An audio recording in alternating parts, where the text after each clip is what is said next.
नमस्कार, आजमगढ़ टाइम्स में आपका एक बार फिर से स्वागत है। आइए जानते हैं आजमगढ़ के आज के सभी मुख्य समाचार, ताजा टुडे ब्रेकिंग न्यूज, फटाफट बड़ी खबरों को। उससे पहले आपने अभी तक इस वीडियो को लाइक नहीं किया है तो अभी लाइक कर दे। और हाँ, आजमगढ़ के किस गली मोहल्ले, शहर, कस्बे, गाँव से खबर को देख रहे हैं, कमेंट बॉक्स में जरूर बताएं और बिना एक सेकंड भगाए पूरी खबरों को आखिर तक जरूर देख लें। आजमगढ़ में गैंगस्टर अखिलेश यादव की संपत्ति कुर्क, 5,88,000 संपत्ति को किया गया कुर्क। जी हाँ, आजमगढ़ जिले के महाराजगंज थाना क्षेत्र में वर्ष 2021 में ट्रैक्टर चढ़ाकर मारने वाले आरोपी अखिलेश यादव की 5,88,000 की संपत्ति को जिला प्रशासन में 14A गैंगस्टर एक्ट के तहत पूर्व किया गया है। आपको बता दें कि इस मामले में 20 अप्रैल 2021 को प्रार्थी चंद्रभूषण ने महाराजगंज थाने की पुलिस को शिकायती पत्र देकर आरोप लगाया कि अभियुक्त संजय यादव, अनिल यादव, अखिलेश यादव, अमरनाथ यादव और रवि यादव अपने ट्रैक्टर से हमारे घर आए और मेरे भाई राधेश्याम यादव घर पर थे।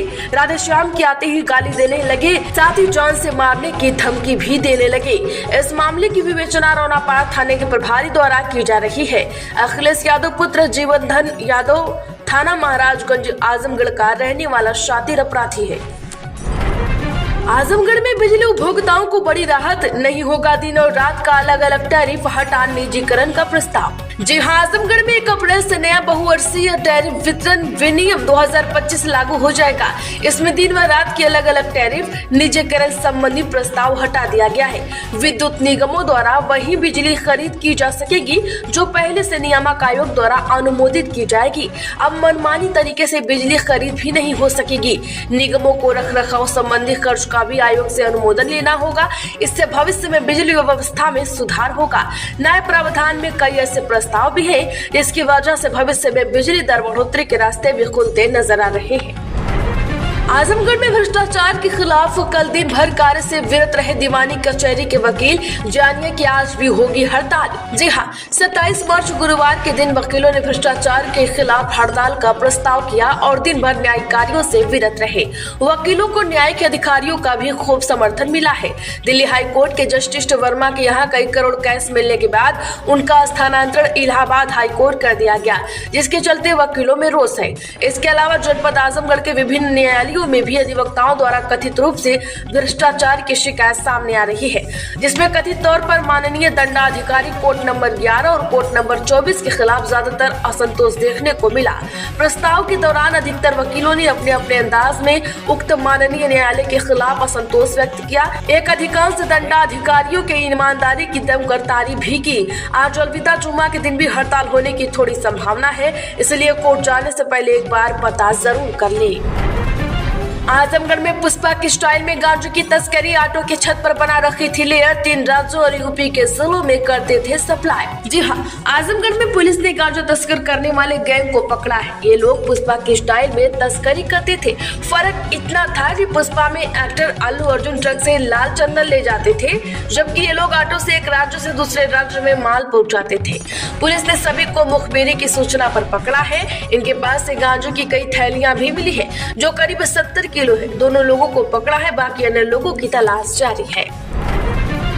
आजमगढ़ में सपा सांसद की जुबान काटने पर 5,51,000 का इनाम, श्री राजपूत करनी सेना का ऐलान, सपा नेताओं का मुंह काला करेंगे। जी हाँ, बिहार के राजा राणा सांगा को गद्दार कहने वाले समाजवादी पार्टी के सांसद रामजी लाल सुमन पर इनाम का ऐलान किया गया है।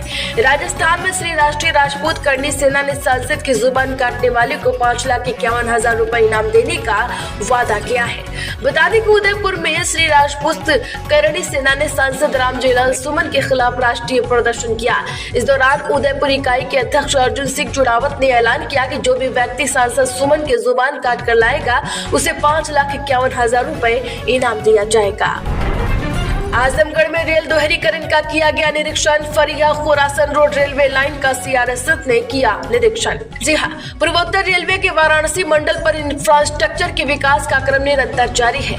इसी क्रम में पूर्वोत्तर रेलवे के वाराणसी मंडल पर महू शाहगंज दोहरीकरण परियोजना के अंतर्गत आजमगढ़ जिले के फरिया खोरासन रोड रेल खंड का दोहरीकरण कार्य पूरा होने से उपरांत इस नए विद्युतीकरण के साथ दोहरीकरण खंड का रेल संरक्षण आयुक्त उत्तर उत्तर पूर्व सर्किल प्रणजीव सक्सेना संरक्षण निरीक्षण किया गया। इस अवसर पर पूर्वोत्तर रेलवे मुख्यालय गोरखपुर, वाराणसी मंडल एवं रेल विकास निगम लिमिटेड के वरिष्ठ अधिकारी उपस्थित रहे। आजमगढ़ मंडल में बनेंगे नए उपकेंद्र, पुराने की क्षमता वृद्धि होगी, लगेंगी नई लाइनें। जी हां, आजमगढ़ मंडल में बिजली व्यवस्था को और बेहतर बनाने के लिए बिजनेस प्लान 2025-26 में निगम ने 145 करोड़ के कार्य योजना तैयार किए हैं। इसमें नए उपकेंद्र बनाने, पुराने क्षमता वृद्धि करने, नई लाइनें खींचने सहित आदि कार्य शामिल हो गए हैं। कार्य योजना तैयार कर इसे स्वीकृति के लिए MD ऑफिस भेजा गया है। नए वित्तीय वर्ष में स्वीकृति मिलने के बाद इस पर काम शुरू होगा। मंडल के तीनों जनपदों आजमगढ़, मऊ और बलिया में 14 लाख उपभोक्ता है। दोस्तों, बिजली आपूर्ति के लिए लगे पोल तार कई जगहों पर जर्जर हो चुके हैं। इसके कारण उपभोक्ताओं और विभाग को हमेशा फाल्ट की समस्याओं से जूझना पड़ता है। आजमगढ़ में मंत्री दारा सिंह ने गिनाई सरकार की उपलब्धियां, विपक्ष पर साधा निशाना। मंत्री बोले, अब गरीबों की संपत्तियों पर नहीं किया जाता कब्जा। जी हां, उत्तर प्रदेश सरकार के 8 वर्ष पूरे होने के अवसर पर प्रदेश सरकार के कारागार मंत्री दारा सिंह चौहान ने सेवा, सुरक्षा और सुशासन को लेकर सरकार की उपलब्धियां गिनाई। जिले के शहीद कुंवर सिंह उद्यान और हरिऔध कला केंद्र में मुख्यमंत्री युवा उद्यमी विकास योजना, रोजगार मेला, स्वास्थ्य शिविर, शिक्षा विकास, वन विभाग, पुलिस विभाग, पंचायती विभाग द्वारा लगाए गए प्रदर्शनी का भी दौरा किया। इस दौरान बड़ी संख्या में महिलाओं को पुरस्कृत भी किया गया। प्रदेश सरकार के मंत्री ने कहा, सरकार के 8 वर्ष पूरे होने पर जो कार्यक्रम आयोजित किया जा रहा है वह बहुत ही प्रशंसनीय है। आजमगढ़ से दिल्ली और मुंबई के लिए शुरू हो उड़ान। दरअसल आजमगढ़ सदर के सांसद धर्मेंद्र यादव ने लोकसभा में आजमगढ़ से लखनऊ के लिए शुरू हुई उड़ान के बंद होने का मुद्दा उठाया। साथ ही दिल्ली और मुंबई जैसे बड़े शहरों के लिए भी उड़ान शुरू करने की बात कही है। नागरिक उड्डयन मंत्री ज्योतिरादित्य सिंधिया ने जल्द ही दोनों शहरों के लिए उड़ान शुरू करने का आश्वासन दिया है। लोकसभा में चर्चा के दौरान सांसद धर्मेंद्र यादव ने कहा कि फरवरी 2025 में प्रधानमंत्री ने आजमगढ़ एयरपोर्ट से उड़ान योजना का शुभारंभ किया था। लखनऊ के लिए एक फ्लाइट भी शुरू की गई थी, लेकिन कुछ दिनों में वो फ्लाइट बंद कर दी गई। आजमगढ़ के सीओ सिटी को धक्का देकर आगे बढ़ी आशा संगिनी आंगनबाड़ी कार्यकर्ता। जी हां, आजमगढ़ अपनी मांगों की पूर्ति के लिए आशा संगिनी और आंगनबाड़ी कार्यकर्ताओं का हुजूम सीओ सिटी को धक्का देकर आगे बढ़ने की कोशिश की। यह घटना उस समय हुई जब कार्यकर्ता अपनी मांगों को लेकर जिला मुख्यालय पर पहुंची और डीएम नवनीत सिंह के मिलने की कोशिश कर रही थी। आपको बता दें कि प्रदर्शनकारी आशा संगिनी और आंगनबाड़ी कार्यकर्ता लंबे समय से मानदेय में वृद्धि, नियमित नौकरी और बेहतर कार्य परिस्थितियों की मांग कर रही है। क्या इनकी मांगों को पूरा करना चाहिए? कमेंट बॉक्स में जरूर बताएं। आजमगढ़ में 1 अरब 77 करोड़ से दम भरेगी मनरेगा। जी हां, आजमगढ़ जिले में इस बार 1 अरब 77 करोड़ रुपए के बजट से मनरेगा योजना दम भरेगी। नए वित्तीय वर्ष में मनरेगा के लिए भारी भरकम बजट की कार्य योजना तैयार की गई है। इस वित्तीय वर्ष में 75 लाख मानव दिवस सृजित किए जाएंगे। पिछले वर्ष की तुलना में इस बार मानव दिवस के सृजन में 10% की बढ़ोतरी की गई है। विभागीय अधिकारियों ने इसका प्रस्ताव तैयार कर शासन को भेज दिया है। मनरेगा का नए वित्तीय वर्ष के लिए जिले के अधिकारियों ने बजट का प्रस्ताव तैयार कर लिया है। नए सत्र में मनरेगा में ज्यादा से ज्यादा श्रमिकों को जोड़ने की तैयारियां चल रही है। उपायुक्त मनरेगा ने नए वित्तीय वर्ष 2025 और 26 के लिए 75 लाख मानव दिवस का लक्ष्य बनाकर शासन को प्रस्ताव भेजा है। क्या आप भी मनरेगा का हिस्सा है? कमेंट बॉक्स में जरूर बताएं। आजमगढ़ में अज्ञात कारणों से लगी आग, 24 मड़ैयां जली। जी हां, आजमगढ़ अमवारी फूलपुर कोतवाली के ओरिल के बलुआ में अज्ञात कारणों से भीषण आग लग गई। आग लगी कि इस घटना में 24 मड़ैयां चपेट में आ गई। लोगों ने आग बुझाने का काफी प्रयास किया, लेकिन सफलता नहीं मिली। समाचार लिखे जाने तक मौके पर तहसील के अधिकारी मौजूद थे। ओरिल के बलुआ में अज्ञात कारणों से आग लगने के बाद आग बेकाबू हो गई। सैकड़ों की संख्या में ग्रामीण आग को काबू करने में लगे, लेकिन देखते ही देखते 24 घरों को चपेट में ले लिया। आजमगढ़ पुलिस में 26,596 पदों पर होगी भर्ती। 4,543 नए सब इंस्पेक्टर, 2,833 जेल वार्डन और 19,220 सिपाही मिलेंगे। जी उत्तर प्रदेश में एक बार फिर बड़ी पुलिस भर्ती निकलने वाली है।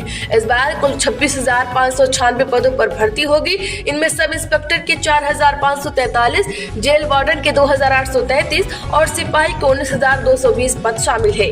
यूपी पुलिस भर्ती एवं प्रोन्नति बोर्ड को भर्ती का प्रस्ताव मिल गया है। बोर्ड की वेबसाइट पर अप्रैल के पहले सप्ताह में विज्ञापन जारी कर आवेदन मंगाए जाएंगे। आपको बता दें कि इससे पहले 60,244 पदों पर भर्ती हुई थी। आजमगढ़ में दुकान की शटर का ताला तोड़कर नकदी सहित हजारों की चोरी। जी हां, बर्दाश्त क्षेत्र के खराट सहनुडीह मोड़ बाजार में चोरों ने दुकान की शटर का ताला तोड़कर 5000 नकदी सहित 3000 रुपए की कीमती सामान समेटकर फरार हो गए। दुकान खोलने पहुंचे परिजनों को घटना की जानकारी मिली है तो उन्होंने पुलिस को सूचना दी। आजमगढ़ में सीएम योगी बोले, अब बनेगा यूपी स्वास्थ्य पर्यटन का केंद्र। 8 साल में मिली 8,30,000 युवाओं को नौकरी। सीएम मुख्यमंत्री योगी आदित्यनाथ ने कहा कि आयुष के क्षेत्र में स्वास्थ्य टूरिज्म की संभावनाएं हैं। प्रदेश शुद्ध वातावरण और प्रचुर जल संसाधन स्वास्थ्य टूरिज्म के लिए अनुकूल है। हमने धार्मिक टूरिज्म में उत्तर प्रदेश को नंबर 1 पर बना दिया है। क्या आप भी योगी सरकार की बातों से सहमत हैं? कमेंट बॉक्स में जरूर बताएं। आजमगढ़ में ट्रेनों के ठहराव की मांग को लेकर दिया गया ज्ञापन। जी हां, सरायमीन रेलवे संघर्ष समिति के तत्वाधान में क्षेत्र के नागरिकों ने सरायमीन रेलवे स्टेशन पर लोकमान्य तिलक और ताप्ती गंगा एक्सप्रेस के ठहराव की मांग की है। समिति के लोगों ने पूर्वोत्तर रेलवे वाराणसी मंडल के रेल प्रबंधक विनीत श्रीवास्तव को ज्ञापन सौंपा। आजमगढ़ प्रदेश के जिला अध्यक्षों से 4 अप्रैल को मिलेंगे राहुल और खड़गे। दिल्ली से बुलावा आने के बाद की तैयारी शुरू। जी हां, कांग्रेस के सभी जिला अध्यक्षों एवं महानगर अध्यक्षों की बैठक 4 अप्रैल को दिल्ली कांग्रेस मुख्यालय में होगी। बैठक में लोकसभा में नेता प्रतिपक्ष राहुल गांधी और पार्टी के राष्ट्रीय अध्यक्ष मल्लिकार्जुन खड़गे संवाद करेंगे। कांग्रेस की ओर से हर प्रदेश के जिला अध्यक्षों एवं महानगर अध्यक्षों को दिल्ली बुलाकर सियासी हालात पर चर्चा की जा रही है। तो आजमगढ़ की खबरों में आज के लिए बस इतना। वीडियो को लाइक करें, ज्यादा से ज्यादा लोगों में शेयर करके आजमगढ़ की बेटी का सपोर्ट जरूर करें। साथ ही आपसे रिक्वेस्ट, आपने अभी तक आजमगढ़ टाइम्स को सब्सक्राइब नहीं किया है तो रोज के ऐसे ही ताजा अपडेट के लिए हमारे चैनल को सब्सक्राइब करें और घंटी का निशान भी जरूर दबा लें।